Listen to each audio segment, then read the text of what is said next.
Good morning, good afternoon, good evening, everyone. It's always wonderful to see this community come together. Every time we meet here, we are reminded of something powerful, no matter where we come from, what roles we play, or what challenges we face. There's one thing that unites us, a desire to learn, to grow, and to move forward. That's the spirit behind Beyond Business series. It's not just another set of sessions. It's a space where we pause from the business of our daily work, reflect and equip ourselves with tools that make us better professionals and stronger individuals. Okay, I request you to please stay on mute so we can proceed smoothly. Okay, so the impact of this session has been incredible. Over the last 5 sessions, we have seen people walk away not just with notes, but with new perspectives and renewed energy. Many of you have shared how these conversations have sparked real challenge in the way you think and lead. If you'd like to revisit those sessions, they are available on our YouTube channel. The link is in the chat box shared by my colleague. Please do watch. Today, we continue this journey with a topic that couldn't be more relevant, the focus formula. Now, this isn't going to be a typical talk about productivity. Instead, it's an interactive and thought-provoking session where we will explore how our minds manage and sometimes lose focus, why it matters so much in our work, and what strategies can help us cut through distractions and sustain deep attention. And because learning is best when it's applied, we have prepared case studies where you will work in breakout groups with leaders already ready to guide the sessions. A big thank you to them for stepping up. We are excited to hear the insights that will come up from each group. And once again, we are fortunate to have someone who has been the heart of the series since the beginning. She's mindset coach who brings a rare ability to connect, challenge, and inspire. Many of you know her well by now, but each time she's here, she leaves us with something new to reflect on and apply on. Please join me in warmly welcoming Mehreen. Thank you so much for that lovely introduction. Hi, everybody. Hope everybody is well. I can see you virtually, so you can do a nice big wave to me from there. Lovely to see the repeat people, and anybody who's new, send me a hello on the chat so I can see who's joining for the very first time. All right. So, I mean, this is one of my favorite topics. And because we changed the format today, which I'm really excited about, it's going to be more interactive and case study based. We're going to do a very laser focused learning session. So I'm going to be talking about 30 to 40 minutes. So let's see how we bring focus onto that one. And I'm just going to put something up, put my slides up so we can have some images to go with it. All righty. How's everybody doing with the visuals? Yeah, few thumbs up. Yeah, I can see Iram, I can see Zohair. Yes, awesome. Great. All right, so this is what I call the focus formula. I've read tons and tons of books on focus, and I genuinely feel there's no one formula. The best focus formula is what works for you. So I've done my best to bring in, multifaceted knowledge on the art of focus, the art and science of focus. And I leave it to you to take out whatever feels, it's relevant to you, and tips and strategies. So I've tried my best to put in strategies that could help you in real life. But before we get into that, I'd love to hear from one person at least, and the rest can put on the chat. Actually, one person can volunteer and everybody else can put on the chat. What do you think is focus? How do you define focus to be?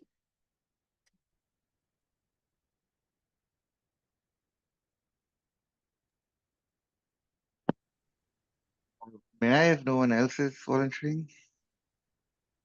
Sorry, go ahead. Who's Zohair? Is that you? Yeah. Yeah. I'm one of those people who should be the subject of these case studies, because maintaining focus has always been very challenging. But yeah, for me, focus is keeping the eye on your goals, your final objective, and navigating all the challenges, within, and not to be distracted by, smaller hurdles or some low, hanging fruits at the cost of your final objective. Wow, that is a brilliant definition. Thank you so much, Zubair. Did I miss something? Yeah, that was brilliant. Two things that came to my mind when you were talking. One, yes, focus is, by the way, not only your problem. I think every human by design, the way our brain is designed, and we'll get into a bit of neuroscience today, is bound to be interested in distractions. And focus is a skill that can be learned. So it's not something that is, static that way. And second, I mean, most of you are joining in from in the security industry today. And I think there are some professions where focus is extremely important because safety and health is at risk. So security professionals being one, doctors being another one. So yeah, it's more important to you that for coaching as well. For us, focus is super important because we have to create a space where we're really tuned into the clients and paying attention to what matters. So quick definition. Hold on, I'm just gonna just a sec. I'm just gonna just give me a moment. I need to fix the chat button because I'm not seeing the text properly. Yeah, now it's good. Awesome. So focus is the ability to direct your attention and mental energy towards one task, idea, or goal while filtering out distractions. Sure, it could be more than one, but the way our brains are designed, the brains are designed to focus on one task at a time. And I'm going to get into that a little bit. Yes, modern work does not allow that, but we should try and make that happen. And I'm going to share some strategies today. The metaphor that I'm going to use is the spotlight that you see. If any of you have been to theater performances, there's a spotlight, and that's usually on one character, and you pay attention to that character. Doesn't mean that the stage is blank. There's so many other characters. I once went to a play where there were 50, 60 characters on stage, but they were using the spotlight to guide the audience what to pay attention to. So that is the metaphor that I'm going to work with today. And that essentially is focus for me. And there are two parts of focus. One is the cognitive control. So for your brain to decide what is important, what truly matters, and also what is not important and what doesn't matter. And that's also a very important piece of the puzzle. And then emotional regulation. So like I said, our brains are wired to suddenly pay attention to anything that is new, anything that's more interesting or shiny or, just out of the blue. And to control your emotions, to not drift towards those unnecessary distractions is also focus. So if you think about little kids, their emotional regulation is a little weak, in fact very weak, which is why if they are, let's say, they're doing homework and suddenly something interesting comes up, TV's turned on, music starts playing, you put a cupcake in front of them, they'll get distracted very easily. So grown-ups have obviously higher control over this, but we know that our distractions are different, but they're still distractions. So, an email would pop up, or somebody we like talking to would come into the meeting room, and suddenly our focus will shift there. So these are the two things that focus is really based on when we think about it. I need a volunteer because Iram is on my screen, who I see next. I'm going to pick on you, Iram. Iram, can you come off mute? We're going to do a little demonstration. Can you come off mute and read the words that you see on the screen? Really as fast as you could. Red, green, blue, black, yellow. All right. Now I'm going to show you something, and you're not going to read the word. You're going to just read the color as fast as you could. Green, blue, red, purple, black. Bingo. There you are. What did you notice, Iram? What happened to you? Yes, I'm reading one thing and the color is different, and my brain is trying to figure out which one to follow. So yes. Bingo, there you are. So this is my way of demonstrating what we mean. The operative word here is distraction. So focus is one thing, but it's the distractions that we need to worry about. Our brain gets very confused when there are multiple things to focus on. Okay, so that's one. Our brain wants to focus on one thing, but then there's a different signal, a different, a different notification, a different email that comes up, a different idea that comes up, a different person, a different thought that comes up, a different emotion that comes up, that takes the emotion, that takes the attention away from what really matters. So in this moment, could you put everybody put their chat on mute? Yeah. So this shows us how distraction, it plays in very weird, in very funny ways. We get distracted very fast. The minute she got distracted, she read the previous screen very fast. But she thought, I could tell she thought that, oh, I'm gonna, no, this is not a problem. I'm gonna read this very fast as well. But the minute her brain kept going back to reading this. So that's what focus is, to understand what is stealing or hijacking your attention and how to get it back. So we'll get into that. All right, before we get into that, why is focus so important? Why are we always talking about it? Of course, we even with this little demo, we all felt it, why it's important, because we need to center our attention. But focus also improves our memory. I don't know if you knew this, but the first time I found it, I was like, what? What does focus have to do with memory? So there's this little part of the brain called hippocampus, which is the job of the hippocampus is to organize, store, think about it as a filing system. It stores information that we send to our brain in a very effective way. So hippocampus cannot work if your attention is wavering. I'll give you an example. If you try to take a video, okay, you put your camera and you're trying to record your kids or somebody, and if they're completely still, the picture will come out really well. But as is with kids, they keep moving. So what would happen? You'd get a very blurry picture. That's exactly how this works. That when there is focus, the memory works better. The brain has better recall. It's not blurry. It's very crystal clear. So, and we need our memory to be crystal clear. So that's one. Second, the more time we spend on a task or an idea or language or anything, the more times we repeat it, the easier it is for the brain to not only file it, but also to retrieve it. So think about walking into an actual filing room.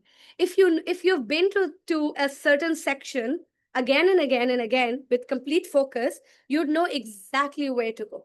But if every time you were taking out file XYZ, you were distracted on your phone, and I asked you, where do you want to go? You wouldn't remember. Think about driving, for example.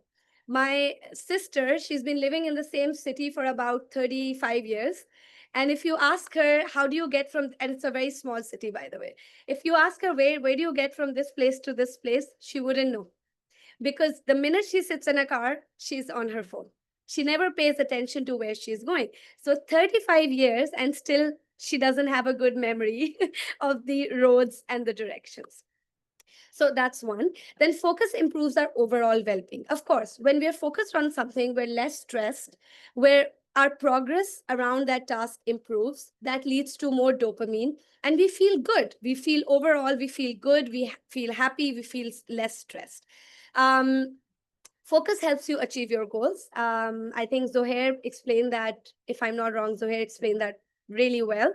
When you know what you want to achieve and how you want to achieve it, and you put your complete attention to it, of course, you're going to get it fast. That's just how the brain works. But if you don't know, if you don't have clarity on your goals, and you don't focus on the goals that really matter, then of course, the chances of progress is very low. Then focus increases your productivity, of course. And I'm going to show that through neuroscience. So our brain has two attention systems. There's you don't have to learn the technical names, but very easily put, there's a default system. There's a default mode. So, I mean, newsflash, your brain's default mode is wandering. It's always wandering. It's daydreaming. It's thinking about here and there, thinking about the last meal that you had, the movie that you watched, something that your kids said to you. And then there's another system, which is called task positive system. That is where you zero in or you shine that spotlight onto a particular task. Now, its focus happens when your default mode is quiet and your task positive mode is active. So think about default mode, switch off, lights are off, no activities happening there. You're not daydreaming. You're not thinking about the fight that you had with somebody. So these are all the thoughts that go in the default mode. That's when you actively, consciously switch off the button and say, hey, this room needs to go dark. This area of the brain needs to go dark. And you completely shine the spotlight on task positive side of the brain. Now, the CEO of prefrontal cortex, I always call this guy to attention. That's the CEO, right? As a CEO, PFC decides what gets attention. And attention, like I said, is easily hijacked. So even the CEO cannot do anything when the attention is hijacked. But it is the PFC which decides where attention goes. And I want you to remember this because I'm going to make a point about this. Now, another thing that happens in the brain system is the release of dopamine. So every time dopamine is released, you can focus on that task better. Simply put, it's because you're enjoying it. So I know I know artists who can stay at doing a painting for 10 to 12 hours at a stretch because they're enjoying it. So yes, absolutely. I know people who have trained their minds and they can really focus even if they're not enjoying, but there's only so much that they can do. After a while, their focus will start to shift. So again, remember this point. If you want focus, you need to create a conducive environment to make sure that your brain produces dopamine. So I love this book. It's called Your Brain at Work. If you haven't read it, please do. I feel like I've mentioned this book multiple times before as well. It really gets into the science of focus, attention, and what kind of impact that has on productivity. So I'm going to bring a few points to you. Like I said, PFC is the CEO, right? It manages where attention goes, what happens, while you put attention to something, how that attention is played. However, PFC has very limited resources. It has an insanely limited amount of energy, and it depletes very fast. So in a 24-hour day cycle, at the beginning of the day, PFC is the most active, the most resources are there. As the day progresses, you will also notice that your focus starts to go down. That's how the PFC is wired. Second, with multitasking, think about you have a tank of water and you have one tap open. No matter how much you open that tap, this a bit of water is going to come out. Suddenly, you're going to open two more taps. The water is going to drain much faster and the tank is going to finish much faster. Your brain, your PFC is no different. The more taps you open, the faster your brain's energy is going to leak. And that's why multitasking is so bad for productivity and performance. Second, each decision drains your mental resources. So if you make one difficult decision, you will have less resources, much less resources for the next decision you'll make. So what we learn from it is that the order of the decision really matters. And I'll come to that in a minute. Third, so task switching, we did this last time, right? Switching in between tasks. So that's different from multitasking. Multitasking is doing 2 or 3 things at the same time.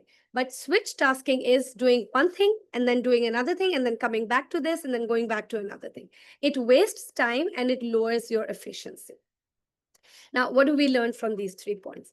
We learn that focus is finite. Just like gold, it's finite. So just like we spend gold very carefully or money very carefully, we need to spend our brain's energy very carefully. Second, decisions drain energy. So the most difficult decisions that you have to make in a day, make them at the beginning of the day while your resources are in place. Because with every decision, your resources are going to go down. And I always say this, that all of us, we have a practice of the first things we do in the first 1 hour is check emails. So our decisions involve, do we reply to this email? How do we reply to this email? All of that is draining your energy. So when time comes to make important decisions or life-saving decisions, you don't have enough left in your brain. And finally, switch less. That's how you're going to, your productivity and performance is going to be higher. This is a wonderful graph to show you that multitasking is a myth. It has been fed to us from a very early age, but it is a myth. It's something that the brain hates. So if you see on the vertical axis is the quality of work, and the horizontal axis is the amount of multitasking. So as you multitask more, the quality of your work decreases. So person A might seem like, oh, he's not doing much. He's just focusing on one task at a time, but he's actually going to get better results than person B, who might be doing a lot, have a lot of tabs open on his laptop, look very busy, running here and there, but the quality of work is going to be less. And he just looks busy, but is actually wasting time and resources. So distractions are internal and external. And this is a very important point for all of us to remember. We often feel that focus is a problem for us because we have too many external distractions. But it's more the internal distractions that's a problem. So internal distractions are our thoughts, our subconscious thoughts, our emotions, and anything that's hiding in our brain. That, for example, let's say we were leaving in the morning and we had a fight with our child or with our partner. The emotions of that is going to linger in our brains, and they're going to, and we've seen that, right? That day we might not be very focused, we might be making more mistakes because those are our internal distractions. So this was a wonderful stat that I found, that this is how what people found most distracting at work, according to a study done in 2019.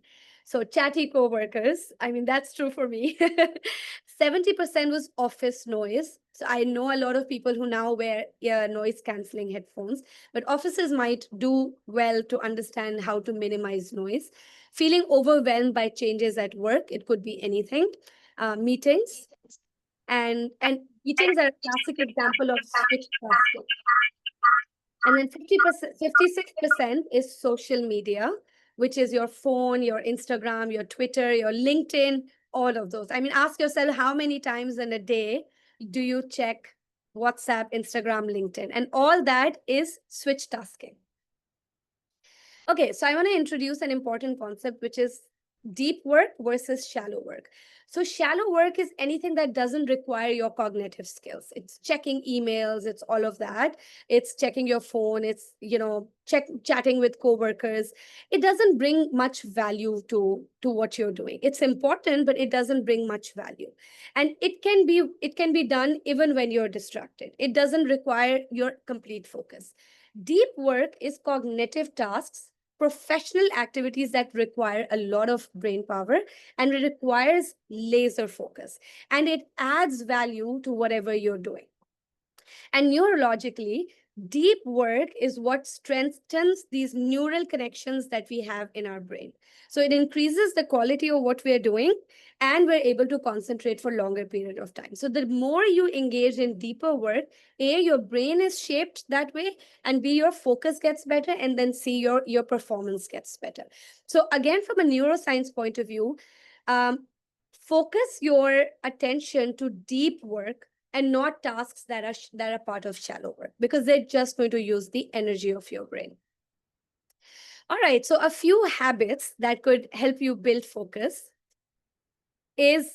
which is my personal favorite, is your morning priority reset. So this could be done at home, or this could be done at the start of your workday. Sit yourselves down and think of 1 to 3, not more than that, 1 to 3 tasks or goals that need your focus for that particular day. And then again, you make it very, very clear. This is what needs my focus, and these are the steps that I need to do in it. So when you reset, you automatically prime your brain to focus all your energy and all your focus on it. Then this is what we call deep work sprints. Now from a neuroscience point of view, another fun fact is that our brain can only focus on things in chunks. And I did this with you in one of the sessions earlier. We cannot focus on something for a very long period of time. If I'm getting the stats right, I think 25 minutes is the best amount of time that your brain can focus before getting distracted. So 25 minutes, focus on a task, drown out all other distractions, and then you give your brain a break. So think of it as a sprint. You sprint really fast and then you slow down. Then you sprint again and then you slow down. So you're giving your brain a chance to revive as well. I'm going to give you a technique for deep work sprint in a moment. Single task rituals. So this is a very simple technique to train your brain to focus, is to think of tasks that doesn't require cognitive energy from you, everyday tasks, but you do it with complete focus. That is you training your brain to focus. Focus is something that you can train your brain with. So for example, when you're brushing your teeth, do it with complete focus. Don't do it while using your phone, or don't do it while thinking of something else. When you're brushing your teeth, really focus on every tooth that you're brushing. It's just 2 to 3 minutes of exercise, but it trains your brain muscles that are involved in focus to be able to focus. And very important, like I said, for sure, take attention breaks, but also do digital fasting every single day. What do I mean by that? So there need to be particular time periods in your day where you are completely disconnected from every digital device. That also includes a TV. So that could be early in the morning, just before sleeping. So I go on a digital fast 2 hours before sleeping. Excuse me, I'm just going to have some water. So the idea is that, of course, your brain, the energy that it was spending on digital devices, it's going to get saved, it's going to get consumed, it's not going to get consumed. Then there's another philosophy, and I'm going to put the name of the book in the chat in a bit. Our brains need to get bored. And I know most of you are not going to like hearing that. I don't like hearing it, but I'm a believer now. I hate being bored, but when you become bored, that's when creativity takes over. So this book argues that every single day, give yourself at least 10 minutes or 15 minutes to be bored. Just sit down with nobody to talk to, nothing to do, no device to use, and just be bored. And you'll see that it's going to improve your focus because it's going to train your brain. B, slowly, some of the best ideas are going to start coming to you during that time. So another matrix that I love, which helps me build focus personally as well, I'm going to quickly walk you through it. So the first chunk is anything that is important and also urgent. Do it now. Okay, that requires your focus now. Because if you don't do it now, if you postpone it, your brain is still going to be thinking about it. So it's going to become your internal noise, and you're not going to be able to focus on anything else. If something is important and not urgent, right there and then, you decide, schedule a time to get back to it. Again, if you don't do it, your brain is going to keep thinking about it. If it's not important but is urgent, and somebody else can do it, that's why it's not important, you delegate. Let somebody else take care of it. So take that extra chunk out of your brain that is using your brain's resources and get it off the table. And finally, something that all of us are very bad at doing, that when something is not important and not urgent, delete it, eliminate it. It does not need to use the gold of your brain. As simple as that.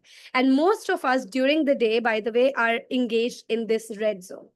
Somebody said something to us, we're going to be thinking about it for 2 or 3 hours. It's not important, it's not urgent.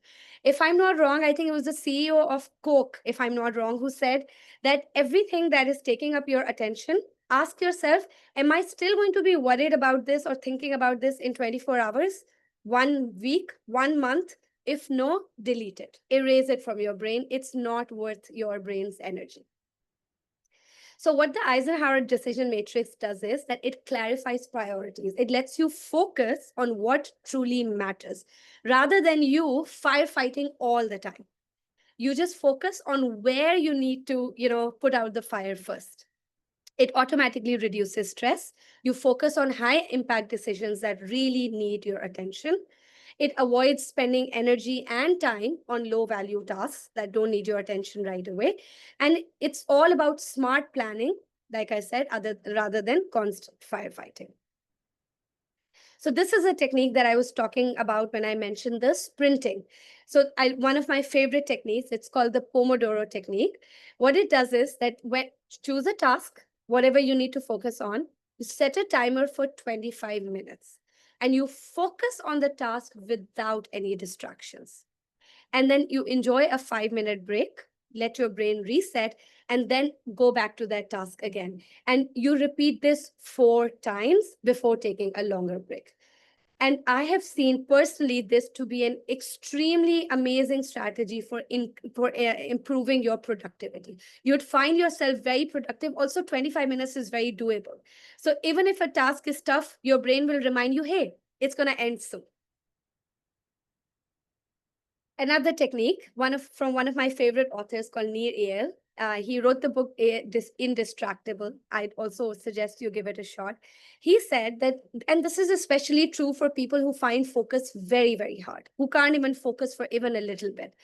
You give yourself a challenge that no matter what happens, for 10 minutes, so this is even smaller chunk. I'm going to focus on this task. And every time a thought comes to my head that tries to distract me, I will say, not yet. Somebody comes and says, hey, I need your attention. Not yet. So not yet for 10 minutes. And then sure, your attention can distract. And then you come back to it. And slowly you increase this 10 minutes to 25 minutes. And then you can start doing the Pomodoro technique. So that's one. Second, he talks about the time box strategy, which I use a lot. So he says that primarily, you can split your focus into 3 categories. There is your personal life, which could be your workout, your sleeping habits, your eating, anything that's for you. Second, your family. And third, your work. So what we do normally, and we've always been taught to do it, is to make to-do lists.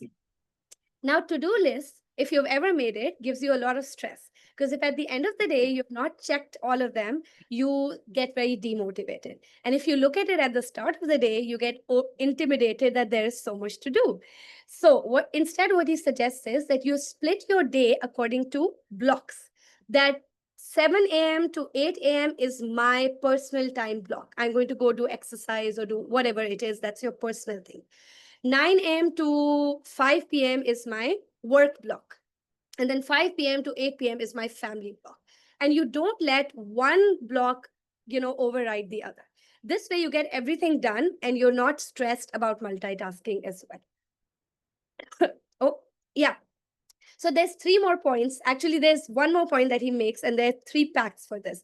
He said that another great strategy to improve your focus is to do a pact with yourself. And this might resonate with some of you. So he talks about 3 pacts. Number 1 is effort pact. You do something that prevents you from losing focus because it requires an effort. So for example, you go put your phone if phone is something that distracts you a lot, you put your phone in a drawer, you lock it, and you put the key at the top of the cupboard. By the way, I do this. If I feel like I'm very distracted, I will do this. And over the years now, I don't need to do it anymore because my brain is so trained not to do this.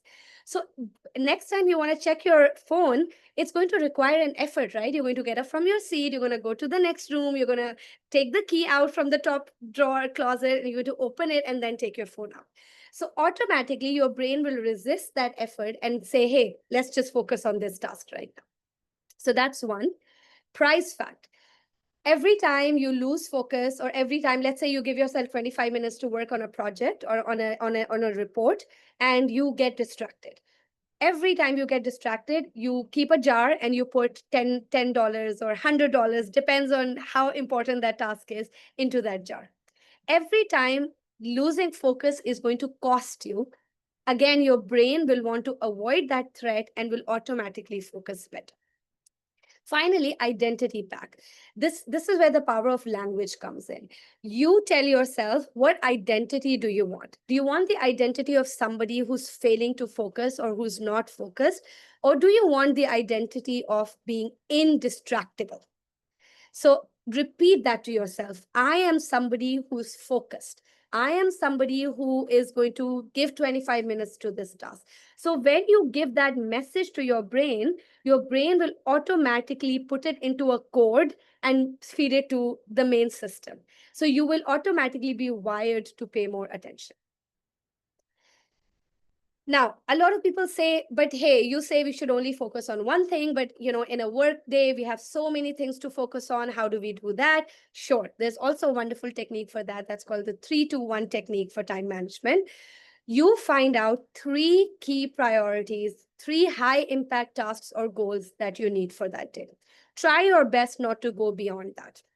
Then you can identify 2 secondary tasks. So any additional tasks that are also very important, not as important, but they are supportive to your 3 main tasks. So this could be, meetings, this could be emails. And then finally, 1 personal commitment, so that you don't feel unfulfilled because you've given all your time to work and you've not given any time to personal commitment. So this could be exercise, this could be kids, this could be reading, anything that brings you joy and promotes self-care. And finally, and I think I'm right on time, 2 things that I want you to remember when we're talking about focus. You could focus all you want. You could get really good at Pomodoro technique, 3-2-1 technique. But if all you're doing is learning and thinking, then that's also procrastination. You need to move to the 3rd box, which is doing. And that is a very important chunk of focus. I have a client who's excellent at brainstorming. They'll be so focused, but the minute they go to execution, they lose focus. So again, there is always something that is holding you back from the doing. There is something that's taking focus away. And in my experience, I've seen that it's mostly internal distraction. It's some kind of internal noise, some kind of mindset block that's making you feel like, no, I'm not ready for this. Let's go back to thinking stage. So that's where you need to tell yourself, hey, the focus is now moved away from thinking, and now I need to focus on just doing this. I'm not going to think about what I planned, what I didn't plan, what worked, what didn't work. And I recently heard a talk in which the speaker said that the best way to be confident about doing an action is to actually just do it. That's the best way to block out the internal distractions that's happening to you. And the second one, and this is very related to the dopamine concept that I mentioned. Now, focus is great, but too much focus on one thing is also not a conducive environment. So the idea is that your brain needs the right amount of arousal to be invested in a task and to do really well in it. So let me explain the graph to you. On the vertical axis is performance, and on the horizontal axis is arousal. How excited you are about something. Because the more excited you are, the more dopamine you will have in your brain. So as your arousal increases, your performance will increase. But as your arousal decreases, again, this is related to spending too much time, too much focus on one task, or spending all your focus on one task. Your arousal state in your brain will start to go down. This is the negative boredom that we talk about. This is the boredom of doing repeat tasks. If you're not allowing yourself to find an angle that makes you excited about it, then your performance will go down, and with the performance, your focus will also go down. Because you're bored, you're not excited by that task, you will not be able to focus on it unless and until you again find a way to arouse yourself so more dopamine can be released. So that is a very, very important point to remember about focus, something that we often overlook. We just feel like it's important for us to do this project. Let's just get it out of the way. I can't wait for this day to end. I can't wait for this project to end. That's when you know that you're not going to be able to put your 100% focus on that project. You should be saying, wow, I don't want this to end. I'm having so much fun with this project. That's when you know that the amount of focus you'll be putting in will not be going down. If anything, it will be going up. So if you reach a point where your focus is drifting, again, question yourself, can I elevate my dopamine levels in any way to bring my focus back? Awesome. So that's pretty much it. Those are my details. I think most of you have it. What we're going to do now is I'm going to hand it back to Misha, and she's going to give instructions for the next round. But before that, if anybody has, we can have 5 minutes if anybody has any thoughts to share or any questions to ask. And Nadeem has a hand raised. So over to you. Yeah, thank you. Mary, great words of wisdom. And I would just, with your permission, like to add 2 dimensions, requesting you that once the people come back from the breakout rooms, if you could shed some light on it. One, keeping your focus aligned with the top-down requirements and instructions. At the end of the day, most of us are employees here. We work for somebody, and it ain't just about what I want to do and how I want to do. It's also what the organization or the boss expects, and things come up very quickly. So that was one. Yes, another element is that sometimes we don't achieve what we want to achieve, and I know it could be linked to the motivation, but that is the time where we probably can take our eyes off the goals and objectives and lose the focus. So our disappointment should not really detract us. It should rather make us super strong to come back and bounce again. So that was my 2 cents. Those were fabulous points. I'll come back to them in the end, like you requested. Yes? Iram. Yeah, just quick sort of a personal experience that I find that having routines helps me not to waste my decision making. So first thing in the morning, I don't want to think about what to have for breakfast or what to wear and what not. So my breakfast has probably remained the same for the last 15 years, pretty much. And I like to wear a uniform to work, which is shirts, which are all hung in a row, pants or jeans, which I like to wear the most, and boots. I don't have to think. I just pick it out. So my first 2 hours of the day require no thinking, and I just very peacefully start my day and keep all that energy for the important decisions that have to be made. And my day also follows a routine of tasks and how I assign them importance, and that can change, but lots of to-do lists. So routine makes me, that saves a lot of time and brain energy for me. Thank you. Absolutely. Absolutely. That's a great point. And that maps onto the point that I made about your brain. Every time you make a decision, your brain is tired for the next decision. So let's not tire our brain early morning with, choosing what to eat, what to wear. If you actually follow some of the most successful people in the world, the biggest millionaires who make multiple decisions through the day, they wear a simple t-shirt, black, white, gray. That's what they wear every day. Mark Zuckerberg is an example. Sheryl Sandberg is an example. All these people just wear very simple clothes because they don't want to waste their brain's energy on low impact decisions. Maybe I'll become a millionaire, if not a billionaire. Yeah, I mean, you're on the right track. Nadeem, do you have or is that by mistake? You have a hand raise. A Zoom hand raise. Yeah. Okay, cool. So All right. shall we proceed, Mary? Yes, Before that, you want a picture? Yes, Yeah. let's do a picture, Misha, and then we can, Okay. you can give instructions to This is the favorite part of my favorite part of the session. I always love to capture the memories. I would request everyone to please switch on the camera for a moment. Do like a focus Yes. sign today. Yes, and give some hearts to the session and we'll capture them. Okay. Great, Zahir. I love it. So that's great. Just a moment. Okay, it's all done. So I would request Salman, can you please share the screen for the case study so I may instruct them what to do with this? So Marine, they will have 20 minutes or 30 minutes. I just want to make I think sure. let's do 20 minutes because of the time. Okay. They can spend 20 minutes in the breakout room and then Okay. 10 minutes, or let's do 15 minutes. I think that's because then we will have more time for discussion.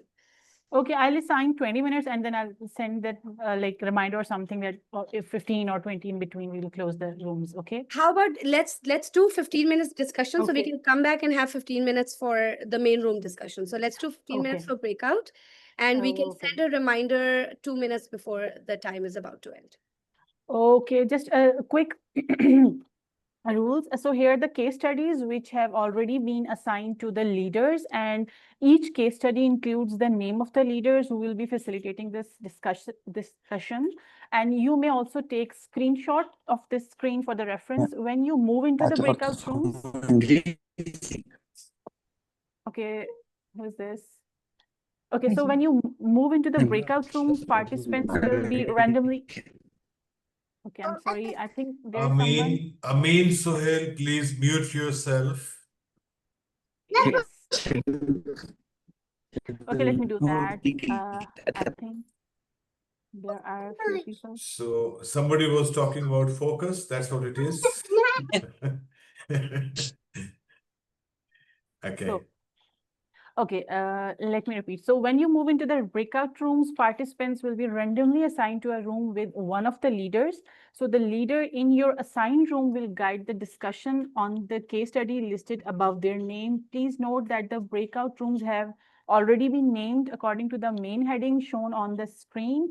So this will help you identify which case study is being discussed when you enter the room. So you can take a screenshot. I will be opening the room in few seconds. So everyone is back, Mehreen. I'm so excited to know what they have discussed, honestly. Right.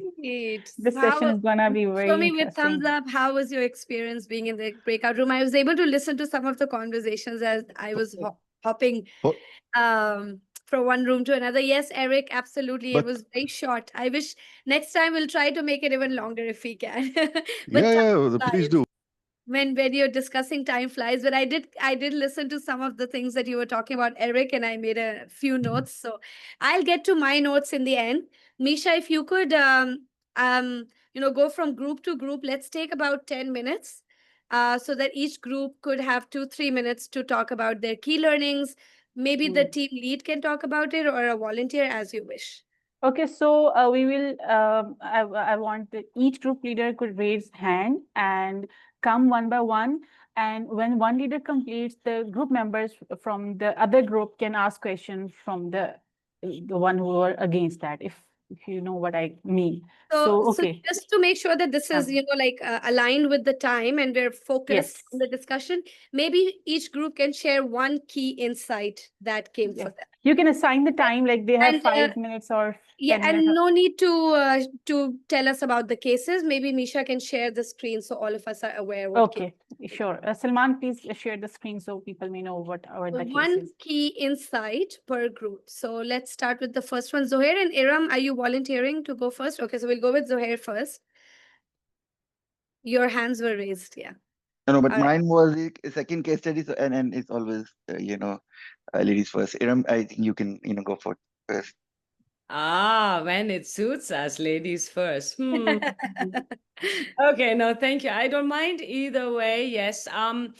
So we had a group that initially we had a bit of a problem, and I don't think Faiz actually joined our group for he wasn't able to join the group. He wasn't in the room. So Actually, I'm not sure. sorry, in Iram, one case study has been assigned to 2 groups. That's how All it right. worked. Yes. Okay, great. Thank you so much. That was a bit, I wasn't certain. We had a nice group where Basim was there. He had a lot of things to say. And Kevash had, I'm sorry if I got your name wrong, I'm not so sure. He had some important, some good points. And then there was Mohammed Basharat. So they were like, and Harpreet was there as well. So we had some very interesting insights into the security where you are questioned because there is a package which actually turns out to be harmless. So there is criticism of the security department. Yes, thank you. Resilience under fire. That was the one. And in that, my group, Basim, you had some interesting points. Would you like to share them? I would like you to come forward if possible. Yes, thank you very much, Hiram. I basically told Hiram that this kind of situation basically happened to us in our office a few months back. So basically, the security must always be ready to accept all kind of criticisms because this is part of our job. So we have to accept and digest all the kind of the criticisms. And what we did, and practically what we did, we came back and we brought back our security people, and everybody gathered in one room, and we just told them that we have to be more alert and be more vigilant for so that these kind of situations cannot happen, because this is part of our job. Thank you, Thank you. Basim. So, yeah, so basically it was like focusing on security. Doesn't matter. There are no distractions. Just because people think it was a waste of time or you shouldn't have done this, maybe being better prepared right from the start would have been a good way to start, like integrated approach to security, which is what we are learning, and just focusing on educating people, keeping your morale high, and that is coming back and doing your work, the resilience part of it. So even if you're criticized, keep your focus. That is the most important thing. Do the job that you signed up for, and that is like the crux of this entire case study, not cake study. Thank you.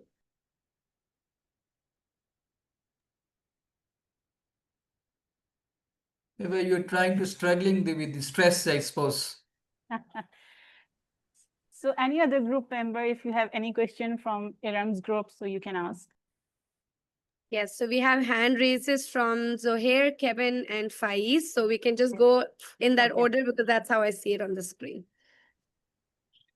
Okay, so here you can share your case study and what was the outcome. Thank you so much. So, ladies and gentlemen, our case study was the learning illusion. And conscious of time, I would just say, the most significant highlight of the discussion. The case study is in front of you. You can read what was, was given to us. So the one key learning out of this is that, applied competence, creates faster and more sustainable career growth than accumulating credentials without practical impact. You are accumulating all the certifications and all these jargons and, suffix after your name.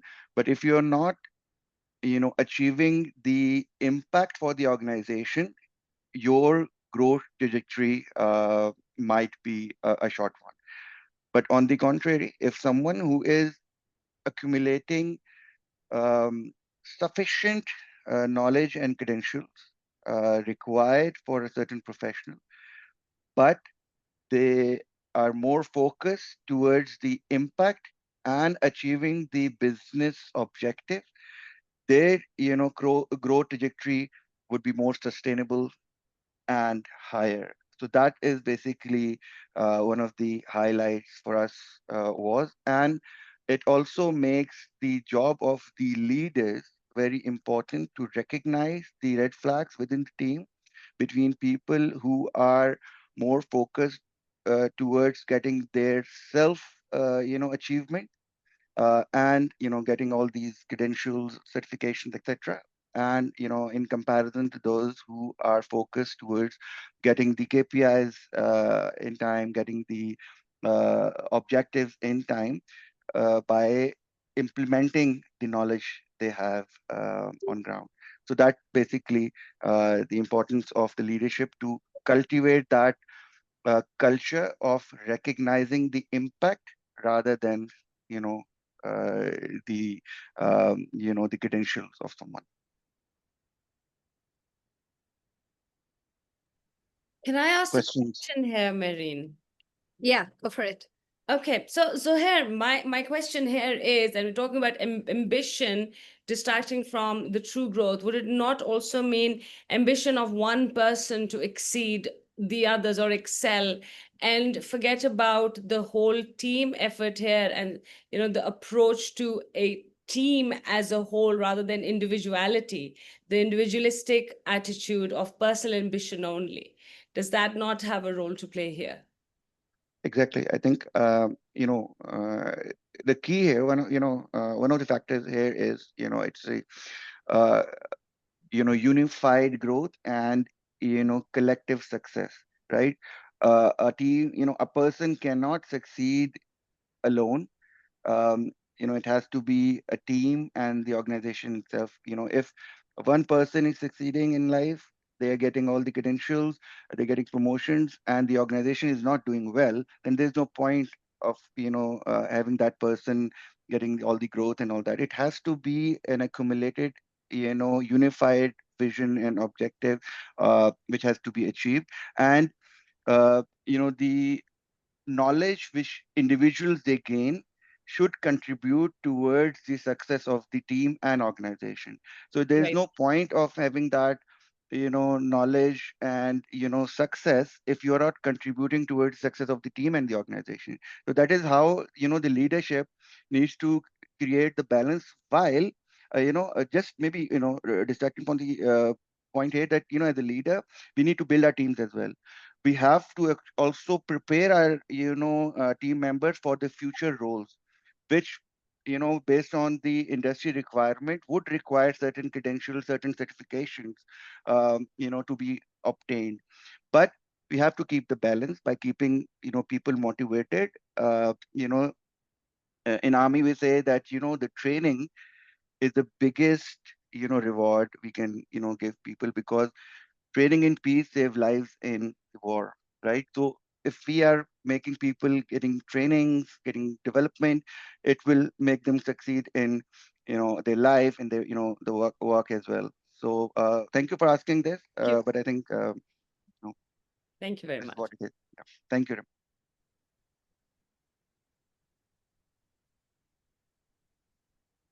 I think Umair Any other has. question? Any I question? think Umair has All right, some we have question. Kevin, then Sabi, then Umair. Well, I had technical difficulties. I have never done a side room and everything. I couldn't see if anybody was speaking, so I ended up becoming the case study somewhat because I could only apply what my understandings are because I had no way to feedback. I couldn't see the chat. So anyway, we kind of covered, or I kind of brought up about the attention is like your aim, and your concentration is like where you're focusing in. Your attention is like, did you get somebody's attention? You just kind of whip your head in the general direction. Whereas homing in is where you zero in, the spotlight and the laser beam type thing. I have that ADHD that they talk about, so this has been a lifelong struggle. So I consider myself somewhat of an expert because they say after 5,000 hours or something, you focus on something or train on it, that you become an expert. Well, I've spent my entire life with this struggle. So Thank you for sharing. I was actually going to talk about ADHD, but then I looked at the time and I said, no, I can't talk about this. It's too broad a topic. Because when we talk about focus, it's a very important area when we talk about ADHD in individuals. So maybe we would take a deep dive into it in one of the later sessions. But the idea is that the way we think about focus, it's very difficult for individuals who have an ADHD brain. For them, the struggle with focus, the struggle with attention is completely different. And I think as people who work in multi-diverse teams, we need to also understand this with the people that we're working with. They could potentially be individuals with ADHD, any kind of neurodivergence, autism, dyslexia, and how those individuals process information and how they focus is completely different from how neurotypical individuals with a neurotypical brain would do that. So, I mean, but that's a discussion for another time. But thank you for flagging it, Kevin. All right, Sabi. Thank you. Our cases was the leadership focus gap. So during our discussion, we explored how managers can stay aligned with the leadership vision while not overlooking ground realities like thieves, like routines, everyday routines. We noted that balancing immediate issue like low level theft with strategic priorities such as cyber resilience requires clear communication, data-driven use, and also an effective delegation of our strategic goals to and translate it to a main objective for our department and our staff. Participants also emphasized that perspective shifting, understanding both frontline concerns and executive priorities strengthens resilience, build trust, and also improves our effective decision making. I would like to thank those who shared their points and perspectives, Mr. Malik, Mr. Andrew, and all the groups. Your contribution was great, and if anyone would like to add a final thought or reflection, please feel free to share. Thank you for sharing, Sabi. So if anybody has a comment or question for Sabi, his insights, please say so.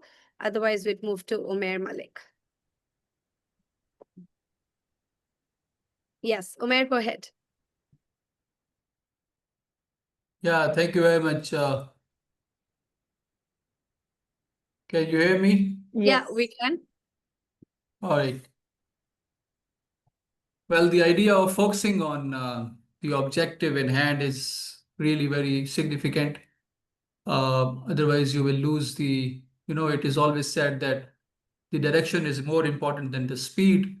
So if you are losing the sight towards the direction, then there's no fun of moving fast. As far as first situation is concerned, my one point, comment was that the situation is defining the priority of the security director, which he is giving towards the safety and security of the asset and protection of the mission assigned to him. Unless he is not aligning the overall perspective of the security design with the perspective of the business goals and not allowing the business leadership participation in the or not focusing on getting the buy-in from the people at the helm of affairs, it will be very difficult for a security leader to focus on the development of the team and to achieve the mission aligned with the overall business goals. In this particular scenario, what I see here is that it's going to be a panic in the team. So unless a situation is being handled, the stress related to that situation is also to be handled. Focusing on one mission may also, give birth to different type of stresses, which he also needs to be focused with regards to the overall objective achievement. In the second scenario, my one take was as far as Zohair is concerned. Here, I think the focus is to on a person who is not actually focusing on the application or attaining the skills required to be applied on ground while he was undertaking those international programs and conferences. The aim and ambitions was only to put more badges on his shoulder rather to get into the actual mode of how he or she will implement these pieces of knowledge, skills, and attributes practically in his own organizational perspective. With regards to the focusing formula, I suppose in that perspective, the more focus should be not on personal development, but to the development of the team, and which was rightly brought about by Zohair. With regards to the third, point, one point which I highlighted to my leader, Mr. Sabi in this group was to align again the vision of your own personal focus and as well as your department's focus with the overall focus of the business objective. Unless a security practitioner or professional is not aligning the overall risk priority with the overall risk perspective of the business leadership and not knowing the risk appetite of the risk leadership, that will actually be the disaster with regards to having a very productive, security operations. Thank you.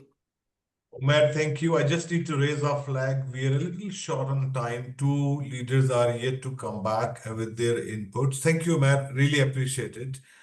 So let's move on to the next two leaders who are left. I think it's Faiz and Ahmed. Ahmed, yeah. Marin, would you kindly allow 5 to 8 more Yeah, minutes? I'm We're okay. very I was conscious. just going to check with everybody. I'm okay to stay 15 more minutes. So if everybody's okay, we can extend this for 15 minutes.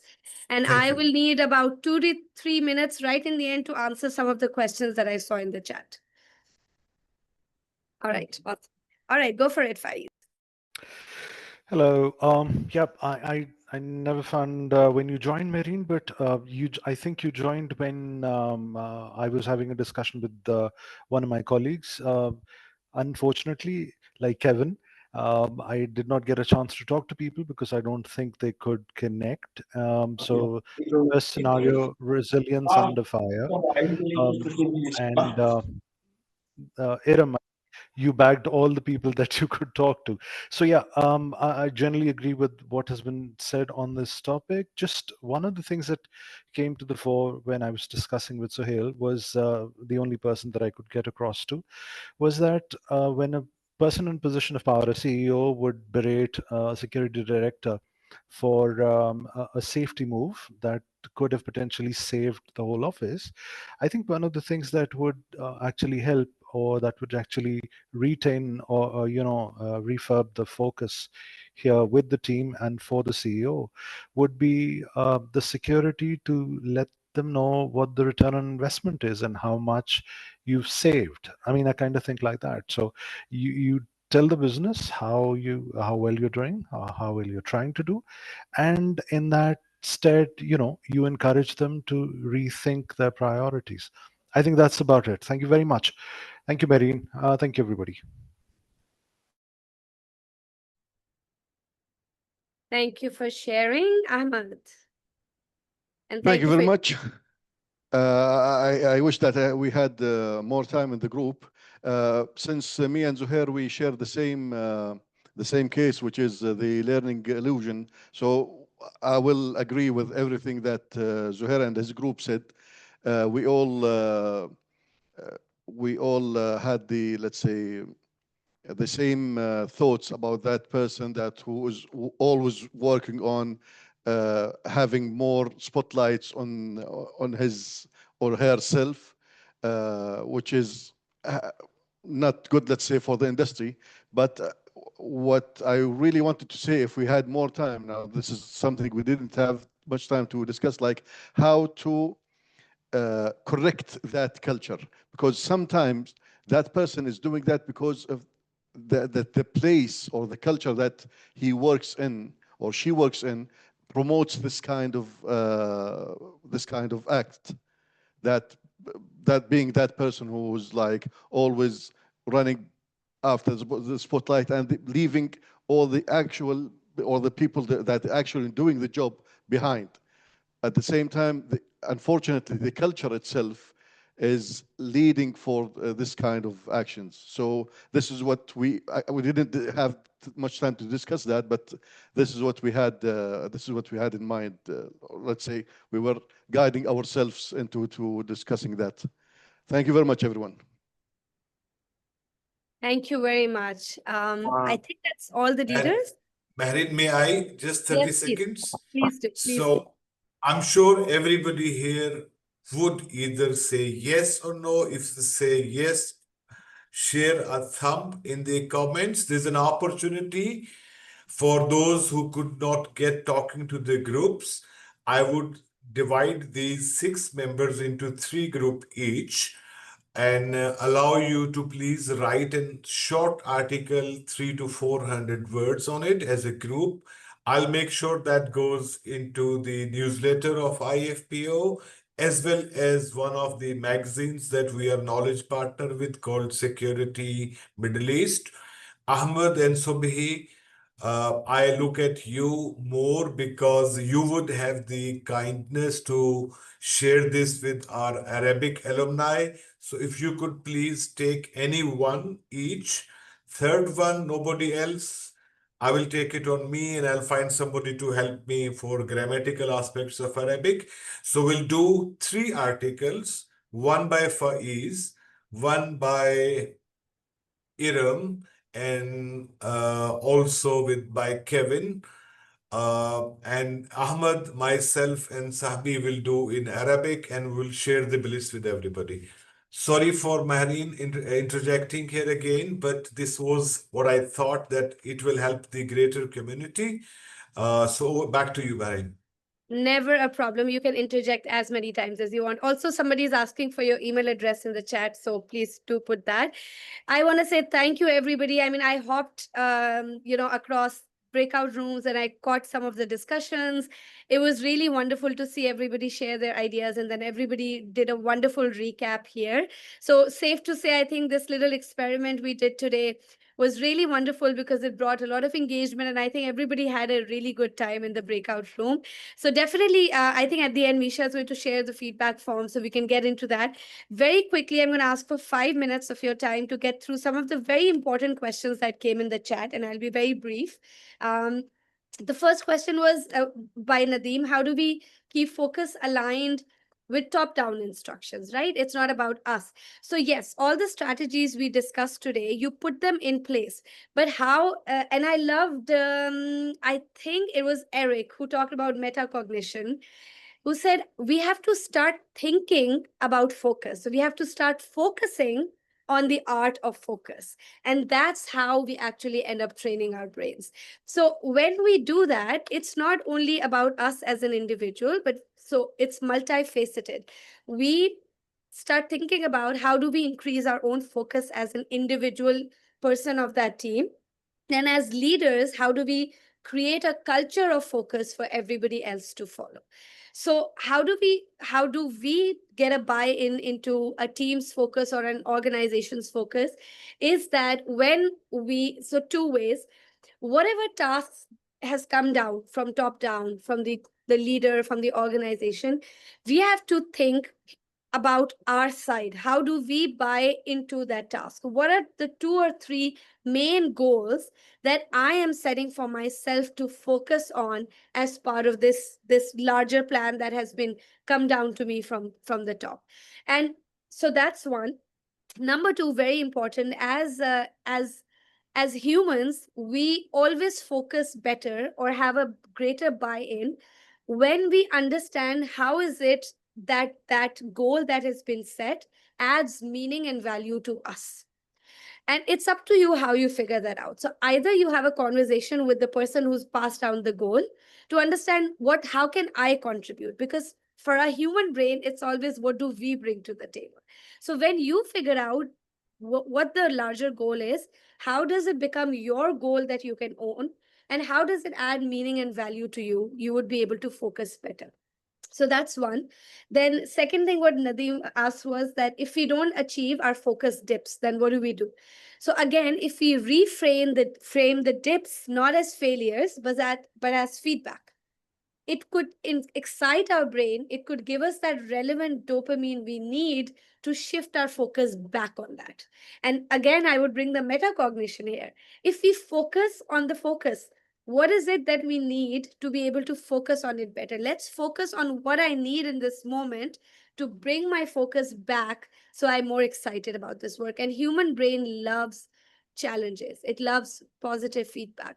So don't take it as failure, as a dip, but ask yourself, hey, what did I learn from it? And that learning lens becomes your focus area. So that's one. And then somebody asked a wonderful question: how do we increase focus for the entire team?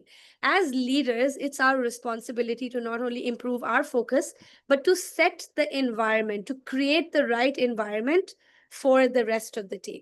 So, of course, one is when you set the right example. If you are also multitasking, then you set the example for the rest of the team to do that too. If you create an environment where you say, hey, multitasking is not good for us, we're not going to do that. If you create simple rituals, we're going to have 30 minutes of complete quiet time. Nobody will message each other. There will be no meetings. There will be no noise. This is the block of time where we're just focusing on getting some creative ideas out. If we set a ritual where I made a note of it here actually. If we do daily check-ins, daily focus check-ins to make sure everybody's focus is aligned on the same goal, the same task, the same vision. That's very important. And I think, I am not sure who mentioned it, but somebody did, because it resonated a lot in the chat. When we talked about direction, focus is not only about speed. Focus is about, hey, is everybody even in the same direction? Is everybody's focus on the same thing? Or is everybody zooming in different areas? I remember when we used to have those digital cameras that came out, it used to show you where the focus is. So everybody would focus on the same spot. That was the indicator. So as leader, it's our job to pinpoint to everybody the focus area. So not the team's entire focus is on one area. So that is my take on that. And over to you, Nadeem. Well, I actually find myself out of place to say anything on this after what you have said, Marine, and what the team has recollected their thoughts. I just remain extremely thankful to each one of you who have made this success. I request you guys to please participate in the feedback survey. It helps us grow, come up with better ideas. If you got some challenges, Shafi, you are in Qatar. We are looking forward for more members to come forward from Qatar to join us, especially if they are people from the Arab community. Because at the end of the day, what we are doing is we are sharing an experience, a journey of learning with everyone. Marine, I know even if now said, thank you very much. You won't believe me because I've said it so many times. It's The a only pleasure thing to be here every single time. Only thing I can do is, for now, sign a lifelong contract with you to never leave us as an advisor. Never. In I'd that, be happy to stay on. okay. So, guys, thank you very much. A wonderful evening again. I hope you enjoyed it. Please do encourage others who are less privileged to go for expensive courses, etc., etc. Misha, your final words, and I ask leave from everyone here. Thank you, everyone, for joining us today and making this session happen.